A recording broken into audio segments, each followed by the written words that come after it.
I'm so happy that you could join me this week for the continuation of a story, a wonderful, gripping story.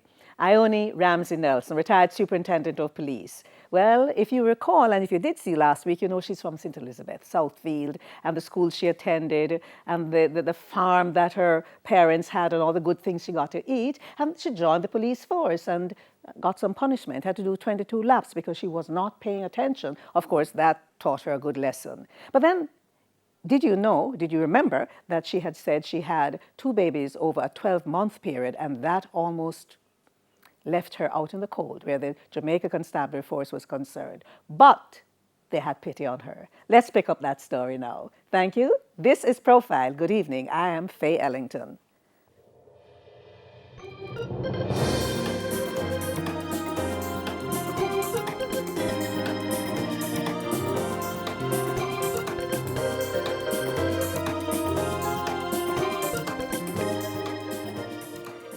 Ionie Ramsay Nelson, retired superintendent of police, is such a gracious lady. Thank you for allowing us to do a second part of your story. Thank you for having me again, Faye. So after they took you up to the powers that be about these two babies and sent you outside and came back in and said no, and then you went back out and you bawled, and then they brought you back in and said, yes, you'd be allowed to stay. What were the conditions that they laid on you? Well, my record of service at the time, the type of work I did, my involvement, because, you know, we ran this youth club, we had a lot of community outreach.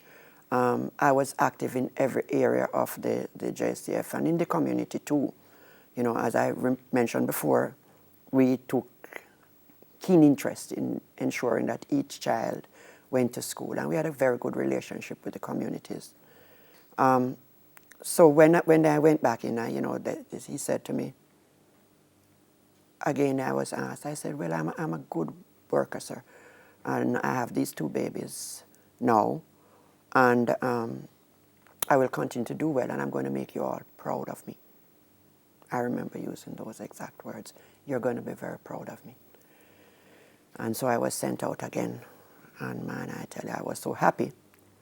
Because, and you know, I just want to make it very clear. I am grateful to those two ladies for pulling me up, for knocking me in my jawbone and really just straightening up my face so I could start thinking the way I went there, thinking and the plans I had to work and to do well. I don't regret having my two children, you know, but looking at how the world is going now, Faye, children without the proper structure has been causing us a lot of pain and disaster. How did you take care of those two children, young children? I had a very faithful helper named Tina from Riverton City. She worked with me for 26 years. And my parents eventually assisted, and other friends and family members. And you know, coming out of that for me was a university by itself. And then one day you thought one of the babies would die. What happened? The child just went blue. And no movement, nothing. And I just grabbed the baby and I ran for about quarter mile with the baby in my hand. I took the child to a friend of mine, an older person, Mrs. Lane, and she looked at the baby and she said, oh no, you can't die. And she threw the baby up in the air 7 times, and the child made a little sound. And I was sent off to the hospital with the child. Today, she's doing well. And I'm grateful that I've always tried to align myself to a couple older people, you know, that I can always lean on for whatever it is. Trust the older people, man. They pull us up short. Yes. They guide us. Yes. They are just awash with wisdom. Yes. Let us just track your journey now. After that, in the Jamaica Constabulary Force, if you could just give me the high points of that journey at this time. Well, I remained at Spanish Town until I was selected to go to ride motorcycle. I had applied, and again, Miss Henry recommended it. But it was a journey, it was a trip to get the approval. In addition to that, I would have been the first one, but then Miss Henry was the first woman to drive one of those trucks. I mean, standard, what do you call it again? No? Standard? Yeah. Standard. Yeah, and you shifted And gear. then that was the same time we had the first female JOS bus driver, the first female High Court judge. And so when the recommendation was sent in, it went the entire round from Spanish Town to area, and then to Commissioner's office, and then to a man named Guy Wright. And when I went down for the interview, he looked at me and he laughed. He said, "Then Rance, you know, she said she can't even fill a pipe." But there was a man named Ransford R. Roach, who was then an inspector. He was in charge of the driving school.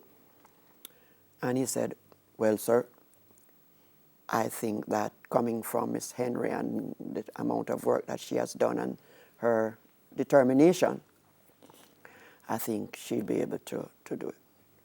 And again, I was sent outside. And the both of them argued, and they argued, and they argued, and they argued, until I was called back again. And he said I would hear from them. But I can tell you that man, Ransford R. Roach, I'll always be grateful to him. So he pushed for you to... Oh, he really to drive the wanted for me motorcycle. to drive the motorcycle. What year was that? 1977, I think it was. How many years did you drive a motorcycle for? Up until maybe about 80-something. 80. What was the training like? The first time you got on one? You know.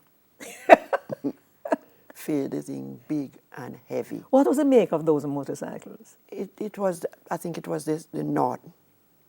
And they had the Before that, I think they had the Triumph, yes. Right, the Triumph. And you had to crank them. It was difficult, but I was very strong. I was very strong and very determined to not to let down Miss Henry. Miss Henry and Mr. Roach, and more so to lose that opportunity of becoming the first female motorcycle driver. And the trainers and most of the men were very happy for me. And so sometimes when the men were gone, I was still there trying to catch up, and I got a lot of help and encouragement from As a motorcyclist in the Jamaica Constabulary Force, what were perhaps the top 3 duties that you really said, yeah, I'm glad I got this duty, I know that Winnie Mandela, you got to escort her. Right. But what are some of the other duties that meant a there lot was, to there you? was there was something at the stadium, carry something or another. You were the person you were the MC. And there was something at the stadium, and there were prime ministers and people from all the Caribbean islands, and I led that convoy of motorcycles and performers through this arena, through the stadium. Yeah. And I mean, it was really very... Did you have any accidents driving the bike? You know, I had one accident, and it happened on a Christmas day. There was a man living underneath the cotton tree out at Ferry. And Tom Kringle cotton tree. Right. He would not take anything from anybody besides me. Christmas morning, I made his food, put his stuff together, put it in my good Pyrex dish to carry it out there to give him. And I was going towards Ferry, and somebody called to me, and I gazed a little bit, and the thing fell over. Can I tell you something for you? The Pyrex dropped on the floor, on the asphalt, and nothing turned over, and it didn't break. I'm sorry, I'm just seeing this whole thing, and I can't contain myself. But you scratch up yourself. I got a little bruise, and I carried the food to him. Now, this is the interesting part. And I went out there, and he has his plate, and he would come across. At the Ferry police station, because you were stationed below the Ferry police. No, man. Oh, he lived under the cotton tree. But you used to work out at Ferry as well. Right. Anyway, sorry, finish your story. And he came across, and I handed him I said, bring a plate. He never spoke.